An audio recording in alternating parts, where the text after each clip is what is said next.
Et comment vous avez trouvé votre séjour au Japon? Très très bien, c'était un très beau voyage. Et est-ce qu'il y a un endroit que vous avez préféré, où vous avez trouvé que le public était plus perceptif? J'aime beaucoup l'Amérique du Sud, parce qu'ils sont très portés sur la musique. Ouais. Et les États-Unis aussi, quand même. New York, c'est une super ville à cause du rapport avec la musique. Ouais. Dans les études que vous avez appris, qu'est-ce que vous étudiez? L'écriture. L'écriture. En fait, c'est un peu ce que je fais, c'est un peu comme le creative writing américain, mais version française. D'accord. C'est un master de création littéraire, ça s'appelle. C'est à l'Université Paris 8. D'accord. Et alors, qu'est-ce que ça fait de retourner à la fac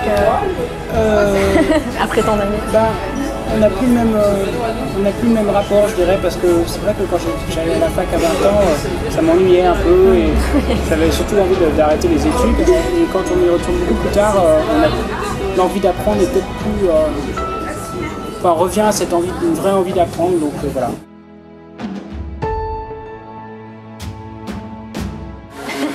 Alors, est-ce que vous pouvez nous dire un endroit que vous appréciez beaucoup à Paris?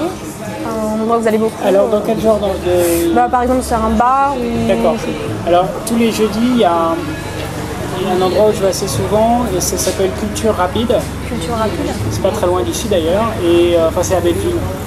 Et en fait, c'est un bar où il y a surtout ce qu'on appelle des open mic ou des slams. D'accord.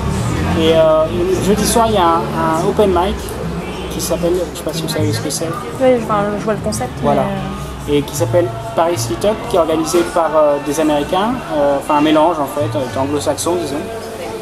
Et donc il y a des gens qui viennent chanter, d'autres qui viennent lire des textes, des poèmes, faire des sortes de petites performances. C'est très libre. Et ça, c'est un endroit que j'aime beaucoup depuis longtemps, sur lequel j'ai développé. Il y en a ici aussi d'ailleurs, mais celui-là je viens pas à celui-ci. Ouais.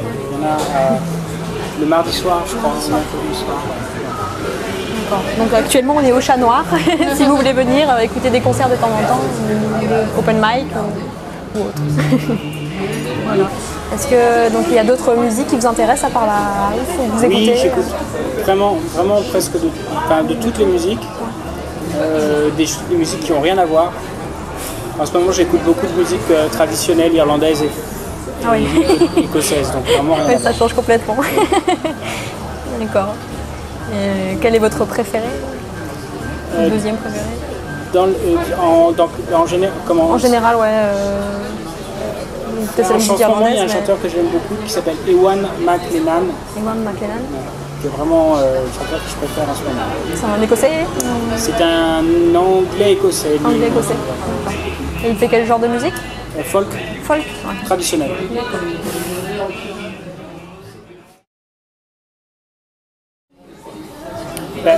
Moi j'écris, en ce moment j'écris beaucoup puisque je suis en train d'écrire un roman. Donc souvent je me lève très tôt, j'essaye, assez souvent quand même, j'arrive à me lever très tôt, c'est-à-dire 5h du matin, pour écrire parce que c'est le moment où l'idée est plus fraîche. Et parfois je me rendors, mais si je me rendors pas, je peux aller à la piscine ou je sors de chez moi, je vais dans un café, je vais travailler encore un petit peu, me promener. Alors quand j'ai des cours à la fac, je vais à la fac, mais je n'ai pas beaucoup de cours. Et puis sinon, voilà, après je rentre en général assez tôt, je ne sors pas tellement en ce moment, sauf quand je travaille comme DJ. Oui, je crois que c'est à peu près ça. Et donc actuellement vous écrivez un roman, c'est ça? Oui. C'est quel genre de roman? C'est de la fiction avec une pointe de fantastique un petit peu. Un tout petit peu, disons à la limite du fantastique. Et comment vous trouvez vos idées donc, pour écrire votre roman? Votre inspiration? En écoutant de la musique, en me promenant. C'est des choses que j'ai travaillé depuis longtemps, en plus beaucoup d'autres lectures. C'est plein de mélange de plein de choses, mais comme tous les écrivains, je crois. D'accord. Mais c'est pas autobiographique, hein. C'est vraiment de l'imagination.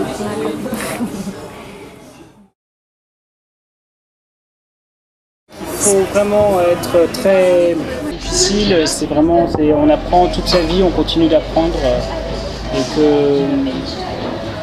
il faut être patient, tenace et croire aussi beaucoup en ce qu'on fait.